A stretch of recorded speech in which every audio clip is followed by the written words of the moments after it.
IPL-ൽ പുതിയ ചാമ്പ്യന്മാരെ നാളെ അറിയാം. കലാശക്കളി നാളെ രാത്രി 7:30 മണിക്ക് പഞ്ചാബ് കിങ്സ് റോയൽ ചലഞ്ചേഴ്സ് ബംഗളൂരുവിനെ നേരിടും. ഫൈനലിനായി ടീമുകൾ അവസാനഘട്ട പരിശീലനം നടത്തി. ഈ രണ്ടിലൊരാൾ നാളെ IPL-ന്റെ സ്വർണ്ണക്കിരീടം വാനിലേക്ക് ഉയർത്തും. അതാരായാലും പുതുചരിത്രമാണ്.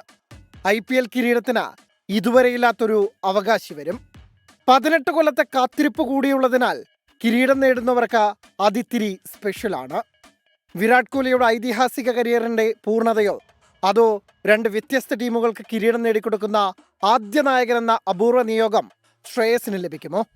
ക്രിക്കറ്റ് ആരാധകരുടെ കണ്ണും മനസ്സുമെല്ലാം ലോകത്തെ ഏറ്റവും വലിയ ക്രിക്കറ്റ് സ്റ്റേഡിയമായ അഹമ്മദാബാദിലേക്ക് ചുരുങ്ങുകയാണ്.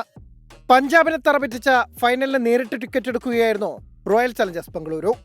3 തവണ കയ്യെത്തും ദൂരെ നഷ്ടമായ കനക കിരീടം 4ാം അവസരത്തിൽ കൈപ്പിടിയിൽ ഒതുക്കാമെന്ന പ്രതീക്ഷയിലാണ് RCB. 2ാം ക്വാളിഫയറിൽ മുംബൈയെ വീഴ്ത്തി ഫൈനൽ സ്പോട്ട് വീണ്ടെടുക്കുകയായിരുന്നു പഞ്ചാബ്. ടൂർണമെന്റിലെ ഏറ്റവും മികച്ച 2 ടീമുകൾ തന്നെ ഫൈനലിൽ ഏറ്റുമുട്ടുന്നു എന്നതും കാവ്യനീതിയായി. അതേസമയം 2ാം ക്വാളിഫയറിലെ പോലെ മഴ രസം കൊല്ലിയായി എത്തുമോ എന്ന ആശങ്കയുണ്ട്. നാളെ മത്സരം നടക്കാതിരുന്നാൽ മറ്റന്നാൾ റിസർവ് ഡേയുണ്ട്. അന്നും മത്സരം നടന്നില്ലെങ്കിൽ പഞ്ചാബിനാണ് കോളടിക്കുക.